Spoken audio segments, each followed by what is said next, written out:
Hi, friend. Welcome to Holly's Highlights, a podcast designed to encourage, inspire, and equip you to intentionally live your life full of purpose. I'm your host, Holly Kirby, motivational speaker, leadership cultivator, marketing strategist, and personal cheerleader. Let's check out today's highlight. Today's episode brought to you by ChristyFlater.com. Your way to beautiful begins with seeing the true reflection of your value and worth. Learn how to enhance the best features of the beauty that is already you and more fully embrace your unique self. Check out the free resources that will help both build your beauty confidence inside and out and teach you how to implement life systems that gift you with more focus and energy so that you can intentionally pursue the better version of you. For more information, visit www.ChristyFlater.com. That's ChristyFlater. Good morning, my friend. Happy spring. It sure is nice to move into more colorful weather. The warmth of the sun, the blooming of the flowers, the soft, gentle breezes. It's all very encouraging to me. You hear people talk about their favorite seasons, and well, although mine is probably fall, I really do appreciate and look forward to just the refreshment of spring. Now, you may relate with this as perhaps you've been doing some of your own spring cleaning. Or perhaps I just made you shudder at the thought of spring cleaning. Well, nonetheless, just as spring springs upon us, so does our upcoming holiday of Mother's Day. Now, Mother's Day, of course, makes me think of my mom and just the gratitude and utmost love and respect I have for my mother. But it also makes me think of women overall and how, as women, we can often be our worst critic. Whether critiquing ourselves as a mother or our work life, being a wife, or just simply being a woman. As I was thinking of guests to consider for the show today, I got to thinking how I don't really know anyone who has complete, unshakable confidence. And Lord knows I am no expert in this myself. However, I can relate in my broken humanness, the lack of having such confidence at times, and perhaps share with you some vulnerability in areas that do help me when I'm feeling a bit less than enough. After all, as former president's wife Eleanor Roosevelt would say, no one can make you feel inferior without your consent. So there seems to be three main areas that resurface every now and then, perhaps you can relate with. The first one being imposter syndrome. Have you ever felt this? Like suddenly you have all the experience in the world, education or knowledge, be totally qualified, and yet you feel like you just don't have what it takes to be at the table. This might be as a mom, as a leader, as a spouse, even as a friend. You just don't feel good enough, and you struggle with that self-doubt, those insecurities. Number two, the comparison trap. Now, please tell me I am not the only one who walks into a gym class. Okay, it could even be the grocery store. And I see another woman and I think, oh, she's so thin or fit or put together. And suddenly I feel like Two-Ton Annie. Or even the opposite, which is horrible to admit, of seeing someone a little fluffier than me and thinking, I'm doing okay.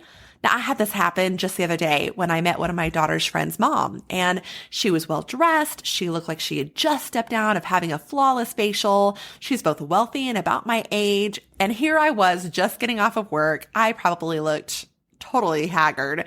And of course, my first thought was, where did I go wrong? Oh, friends, the death trap of comparison. It truly will eat us alive and rob us of all of our joy. Or number three, maybe you're just feeling stuck. Now, this happens to high school graduates who just don't know their next step yet, or adults who feel stuck in a career, or perhaps are feeling burnt out in their job, or maybe just a situation where you just don't see any hope of getting out of it. This could be a relationship or financial woes, living arrangements. Now, I'm not just talking about who you're living with. Maybe you have a roommate, but maybe even the very city or state that you actually live in. You just feel stuck. Well, again, I am no expert. Oh, how I wish I had this down. But I can share with you 10 tips of what helps me when I'm needing to tap into that unshakable confidence and hopefully will help you going forward. So let's get going. We have a lot to go through. Number one, this is one of my favorites, escape to your happy place. Where do you feel safe? Where helps you tap into your creative side and feel inspired? For me, it's a certain cafe where my mom and I used to visit for decades, or even our family cabin where I just feel peaceful and enjoy the quiet and stillness. Much of my book was actually written up at the cabin and several podcasts too. It's just a place of inspiration for me. I heard a quote once, to change one's environment is to change one's perspective. Sometimes we just need to get away to clear our heads, a place where we feel at our best, a change of scenery. So think of that happy place for you. I'm not talking about flying to Hawaii or other destination whenever you feel rattled. Where can you easily, reality, take that little moment there and get to this happy place when you need that pick me up? Number 2, evaluate our social circle. 1 Corinthians 15:33 says that bad company corrupts good character. Basically, the people we surround ourselves with have great influence on us. So who's in your life that helps build you up? For me, it is totally my family who fills my cup. My sister and I will get together for pedicures and lunch or dinner out. Our whole herd, which is my sister and her family, my brother and his family, my dad and me and my kids, we'll just get together and hang out at one of our homes. Or even I'll get together with some girlfriends for lunch. That energizes me. But each of these people I have mentioned build me up. They encourage me. They hold me accountable. Our values and our priorities align. They're all good, positive influences in my life. We need to be around others who help build our unshakable confidence. Now, when we think about the social circle, no doubt we are going to also think about rejections that we've had in our life and how that felt, how that made us feel. That picture you saw on social media where you're reminded you weren't invited to attend that function, so your face is what's missing from that photo. Don't wait to be invited. You be the inviter. Now, by the same token, people will only invite you so many times and feel rejected by you, by your not showing up, that they'll just stop asking. So if it's a group that you want to be involved with, show up. We can give ourselves a million reasons to stay home these days. Don't have the right outfit, don't have the energy, afraid of getting sick, the list goes on and on. But sometimes we just need to bite the bullet and go. A few years ago, I was feeling like I needed a night out. And instead of waiting around to be asked, I thought about 5 or 6 women who I thought perhaps maybe in the same boat of just needing a night out. And I asked them to go to dinner. Holy Hannah. 3 hours later, we had such a great time at dinner. Not only did no one want to leave, but everyone was asking when we could do that again. So think of the top 5 people in your life right now. Are you needing to set boundaries with any of them, or perhaps even distance from those who aren't healthy for you at building you up? Who does encourage you and bring out that healthy confidence? Those are the people you need to gravitate toward. Maybe it's 1 person, maybe it's 3. Spend time in their presence. Grow that friendship, that relationship. Those are your keepers. Number 3, grow. Part of our insecurities can come from what we don't know. When we embrace having a growth mindset, that no matter the experience, education, or age, that we can learn something every day, that is when we can truly grow in who we are and in that self-confidence. So what are you doing to be intentional in your growth? Perhaps it's listening to podcasts such as this or reading a book. I have a plethora of book suggestions and review of them on my website at hollykirby.com. For me, it's been actively involved in a women's weekly Bible study where I can learn from the material we study, but I also learn from the women who are in the group. I also, as much as I despise reading, I read books. And since starting this podcast, I've started finding some podcasts in certain niche areas where I want to learn and grow. That is one thing to consider when you're looking for areas to grow, though, is are you the smartest person in the room? If so, you are in the wrong room. We need to put ourselves in communities where we can be challenged by others, where we can learn from each other, where we can grow. Not sure where you want to grow? Well, try writing down your goals and coming up with a game plan of growth on how to reach those goals. Or even ask some people that you trust in your life for feedback on where you can grow, things you can work on.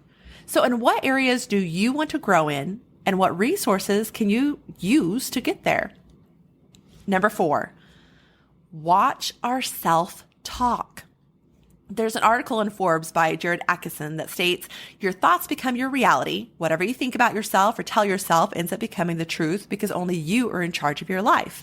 When you speak ill will into your life, it can have major consequences.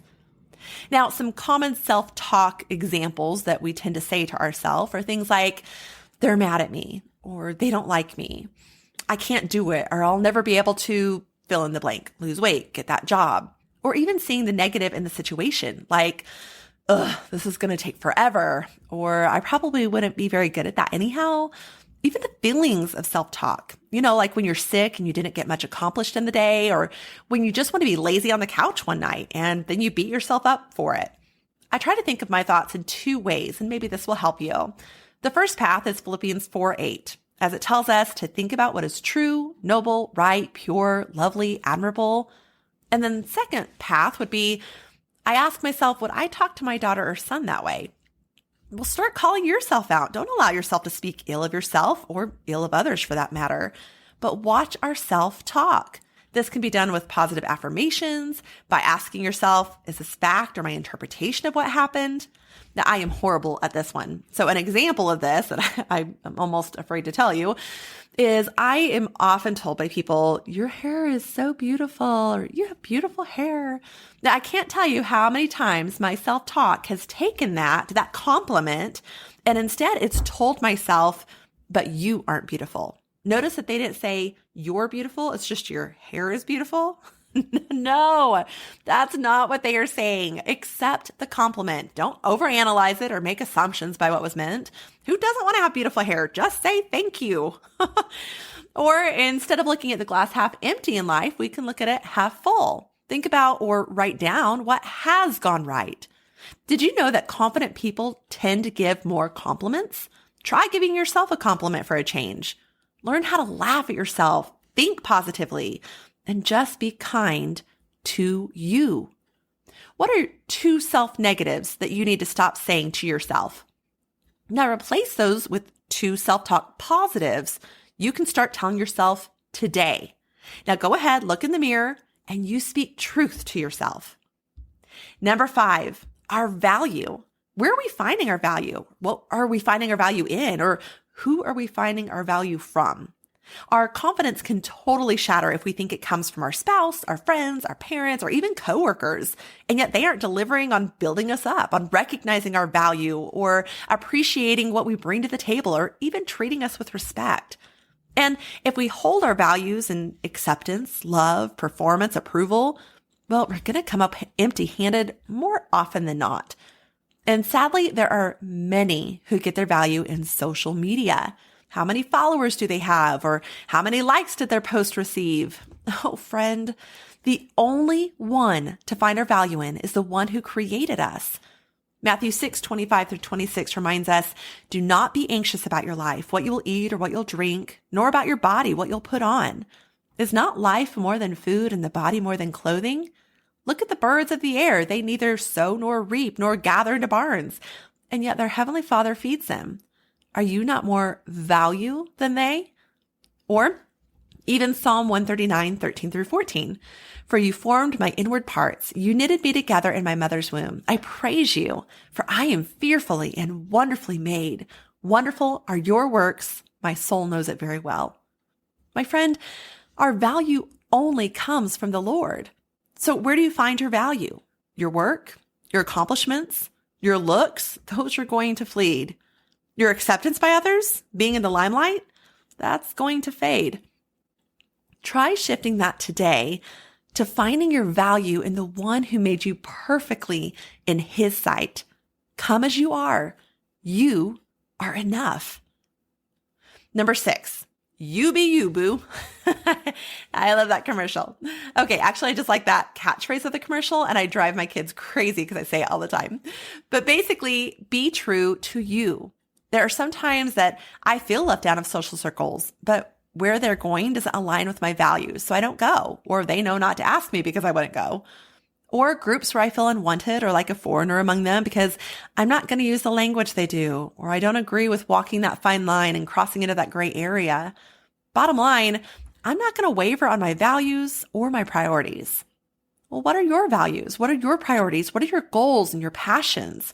Be true to who you are. Don't worry about trying to fit in or be included or do what's popular. Don't worry so much about what other people think of you, because honestly, research shows that people aren't thinking of you as much as you think that they're thinking of you. But just be true to who you are. I have a wall of quotes in my kids' hangout room, and one of them really applies to this as it reads, "There's only one you, and that is your superpower." So think about what makes you you. Perfectly unique, perfectly you. We're almost there, my friends. Going to number 7. What interests you? Passions, hobbies? When we take part in things we feel we're good at, that we enjoy, it's a natural confidence booster. Maybe that's a sport or going fishing. Maybe it's even going back to who you are with. Like, I love to go to the movies, sporting events, certain concerts, even dinners out. But doing those things with my kids, with my dad, or with my family, so my sister and my brother and their families, those things can add to my confidence. I also enjoy hosting, overseeing events, speaking, loving on other people. Doing those things totally fills my cup. So find something that interests you. Maybe this is even an area to grow in learning something new. My mom's best friend started taking piano lessons in her 60s. That new interest has given her a new confidence and a new transition of life of retirement. So what interests you? Then make it a priority and actually build time for that in your week or even as you can into your day. Number 8, take time to refresh. Doesn't that sound nice? Now, this can be all encompassing of what you eat that just helps you feel better and gives you more energy or just better clarity of mind, to even pampering. I like to go get pedicures once a quarter, or I go get my hair highlighted or eyebrows waxed, 2 or 3 times a year. Or there was a season of life I went for massages regularly. I need to actually up my game on that one again. But whatever it is, look for areas that just help refresh you. Maybe this is even getting out and taking a walk after dinner or when you're just feeling blah. Even an exercise. Exercise really helps with our endorphins and just helps us feel refreshed. I have a eucalyptus lotion and spray I'll put on my pillow at night and then also the lotion on my body, and it just helps me feel refreshed even on a daily basis when I go to bed. Now, for some, this is even taking a break from social media. It's going to look a little different for each of us. And that really applies to pretty much every one of these tips. But the point is refresh, not just an interest. Now, the difference is that what refreshes you typically forces your brain to slow down. It helps you get back into balance. But of course, a refresh can just make you feel good again, which overall helps boost that confidence. So what can you schedule this week to help you refresh? Then do it. Number 9. Count your blessings. This could be in a gratitude journal or just naming them when your mind starts going down a dark or negative path. I have a song I sing with my kids about counting our blessings and naming them one by one. So at night when I'm tucking my kids in bed, we talk about what do you have to thank God for today? And we literally name our blessings of that day one by one. About 10 or 11 years ago, I was experiencing anaphylexia shock every time I ate anything. I had ended up in the ER and then I had to go to a specialist where the plan was basically to reboot my system. What this meant was I could eat rice and then 3 days later introduce a new ingredient such as salt. 3 days after that, a new ingredient such as pepper or peas, and continue that pathway. You get the picture. Well, this had to go on for well over a year. I never ate out. I couldn't eat anything processed or anything with more than 5 ingredients in it. Now, the bonus to all of this, I'll admit, is I got super thin. And thanks to some workouts along the way, I'm talking back to my cheerleading day abs. It was awesome. But throughout these past years, as I've gone through a lot of life, that cortisol from stress, it tends to sneak up on you. And I have gained so much weight. Okay, what's my point? Well, I can either be all depressed at my weight gain and the struggle of trying to lose any of it, or I can count my blessings that I can actually eat food now. I can eat out most places. I can eat well over 5 ingredients, and I haven't had an issue with food in my body, so the anaphylexia, in a decade. Count our blessings. No matter what is going on in life, there's always something to be thankful for. So go ahead and try it. What are 3 blessings you can count this very day, to this very moment, just as happened in this very day? Now name them one by one. Number 10. Lastly, we are here, folks. We work on getting that unshakable confidence by knowing when we need to ask for that 4-letter word, help.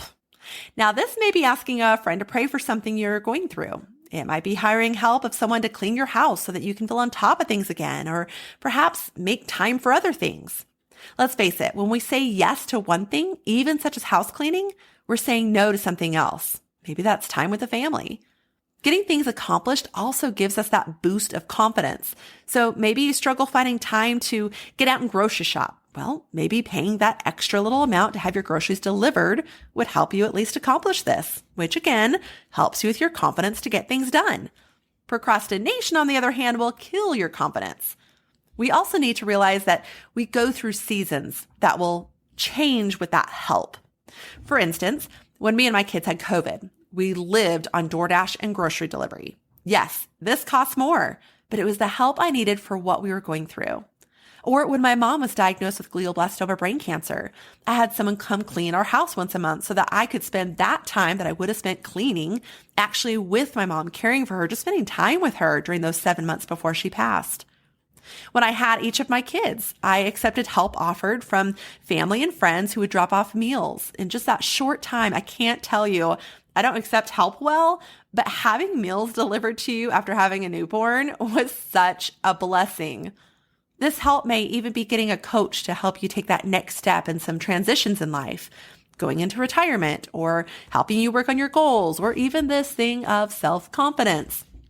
Or coaching for your business so you have a sounding board and just get you to that next level in your leadership or help your business really take off. And yes, this help could even be counseling. Now, I'll confess, I had a negative outlook on counseling my whole life, and I'm not really sure why. But when my husband walked out, it was life-shattering. I was shocked, and I needed a lifeline. That lifeline was seeing a counselor. And to this day, she is one of my biggest blessings at one of the hardest, most painful times in my life. Don't be afraid or ashamed, fearful or insecure about asking for help. So is there any place in your life where you need to ask for help?